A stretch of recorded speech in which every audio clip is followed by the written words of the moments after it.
La Ley de Prevención de Riesgos Laborales tiene por objeto promover la seguridad y la salud de los trabajadores mediante la aplicación de medidas y el desarrollo de las actividades necesarias para la prevención de riesgos derivados del trabajo, con la idea fundamental de actuar antes de que se produzcan los daños.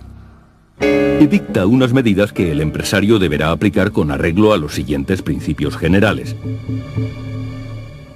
1. Evitar los riesgos. 2. Evaluar los inevitables. 3. Combatirlos en su origen. 4. Adaptar el trabajo a la persona. 5. Tener en cuenta la evolución de la técnica. 6. Sustituir lo peligroso. 7. Planificar la actividad preventiva para un periodo determinado, estableciendo fases y prioridades de su desarrollo en función de la magnitud de los riesgos y el número de trabajadores expuestos a ellos. 8. Adoptar medidas que antepongan la protección colectiva a la individual. Y 9. Dar las debidas instrucciones a los trabajadores. El empresario deberá consultar a los trabajadores y permitir su participación en el marco de todas las cuestiones que afecten a la seguridad y a la salud en el trabajo y organizará los recursos necesarios para el desarrollo de las actividades preventivas con arreglo a una de estas 4 modalidades o alguna combinación de ellas, asumiendo personalmente tal actividad, designando a uno o varios trabajadores para llevarlas a cabo, constituyendo un servicio de prevención propio o recurriendo a un servicio de prevención ajeno. Veamos un caso concreto, el del sector alimentación en la comunidad andaluza. Un sector que integra industrias como las cárnicas, las de elaboración y conservación de pescado, las de preparación y conservación de frutas y hortalizas, fabricación de grasas y aceites, lácteas, molinos y fábricas de harina o elaboración de bebidas, entre otras.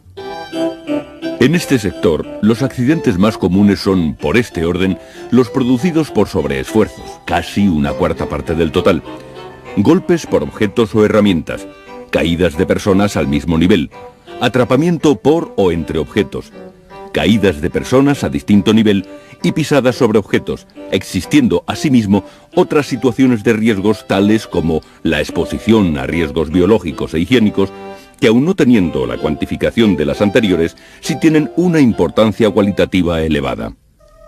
Pero veamos con detalle algunos de estos factores de riesgos y con qué condiciones mínimas de seguridad evitarlos, agrupándolos en 5 grandes apartados. A. Riesgos derivados de la manipulación manual de cargas. B. Riesgos de caídas al mismo o distinto nivel. C. Riesgos derivados de los equipos de trabajo. D. Riesgos de exposición a contactos eléctricos. Y E. Riesgos derivados de la exposición al ruido. A. Riesgos derivados de la manipulación manual de cargas.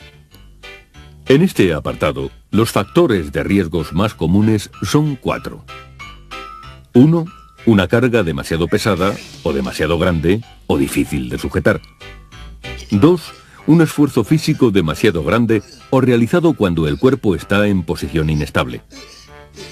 3. Un esfuerzo físico demasiado frecuente o prolongado en el que intervenga en particular la columna vertebral. Y 4. La falta de aptitud física para realizar la tarea en cuestión. Frente a ello, las disposiciones mínimas son 2. 1. Evitar la manipulación manual de cargas. Y 2. Formación e información sobre la forma correcta de manipular las cargas. B. Riesgos de caídas al mismo o distinto nivel. En este apartado, los factores de riesgo más comunes son 4. 1. Suelos y pavimentos de rampas, escaleras y plataformas resbaladizas o con irregularidades. 2. Falta de orden y limpieza. 3. Aberturas en suelos o lados abiertos de escaleras, rampas, plataformas y muelles. Y 4.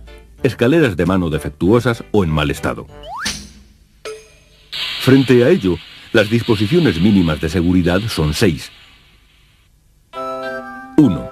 Suelos no resbaladizos, sin irregularidades y pendientes peligrosas, así como pavimentos de rampas, escaleras y plataformas de materiales no resbaladizos o con elementos antideslizantes. 2. Los lugares de trabajo se mantendrán limpios y las zonas de paso, salidas y vías de circulación, especialmente las previstas para evacuación en caso de emergencia, estarán libres de obstáculos y debidamente señalizadas. 3.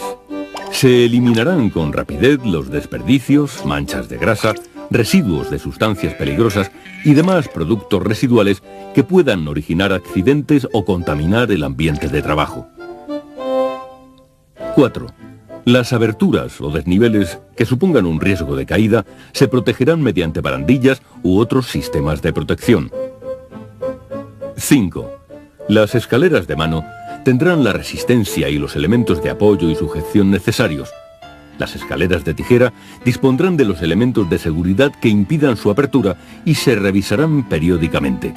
Y el ascenso y descenso por las escaleras se hará siempre de frente a las mismas. Y 6. En las zonas con riesgos especiales de caídas o choques habrá un buen nivel de iluminación. C. Riesgos derivados de los equipos de trabajo. En este apartado, los factores de riesgos más comunes son 3. 1. Golpes, cortes y atrapamientos con los elementos móviles de los equipos. 2. Proyección de elementos de los equipos. Y 3. Proyección del material que se trabaja. Frente a ello, las disposiciones mínimas de seguridad son 7. 1. Solo se utilizarán los equipos provistos del marcado CE y acompañados de la declaración CE de conformidad. 2. Su puesta en marcha solo se podrá efectuar mediante una acción voluntaria sobre el órgano de accionamiento. 3. Todo equipo deberá estar provisto de un órgano de accionamiento de emergencia que permita su parada total. 4. Los equipos con riesgo de proyección estarán provistos de resguardos adecuados. 5. Los elementos móviles de un equipo que entrañen riesgos de accidentes por contacto mecánico deberán ir equipados con resguardos o dispositivos que impidan el acceso a la zona peligrosa. 6. Las operaciones de mantenimiento, ajuste, desbloqueo, revisión o reparación de los equipos se realizarán tras haber parado y desconectado el equipo y haber tomado las medidas necesarias para evitar su puesta en marcha o conexión accidental. Y 7. Las herramientas manuales deberán ser de características y tamaños adecuados a la operación a realizar. D. Riesgos de exposición a contactos eléctricos. En este apartado, los factores de riesgos más comunes son 2. 1. Contactos directos. Y 2. Contactos indirectos. Frente a ello, las condiciones mínimas de seguridad guardan relación con lo dispuesto en la normativa específica sobre instalaciones eléctricas, a saber, 4 normas esenciales. 1. Las instalaciones eléctricas no deberán entrañar riesgos de electrocución. 2. Los trabajadores deberán estar debidamente protegidos contra los riesgos de accidente causados por contactos directos o indirectos. 3. Las instalaciones eléctricas y los dispositivos de protección deberán tener en cuenta la tensión, los factores externos condicionantes y la competencia de las personas que tengan acceso a las partes de la instalación. Y 4. En los trabajos a realizar en los locales húmedos se extremarán las medidas de seguridad. La acumulación de gases o polvos combustibles pueden dar origen a incendios o explosiones. E. Riesgos derivados de la exposición al ruido. Frente a estos riesgos, las condiciones mínimas de prevención guardan relación con lo dispuesto en la normativa específica. Con estos ejemplos, les hemos querido mostrar que estamos hablando de una ley que persigue, ante todo, crear una auténtica cultura preventiva y que, por tanto, involucra a toda la sociedad en su conjunto.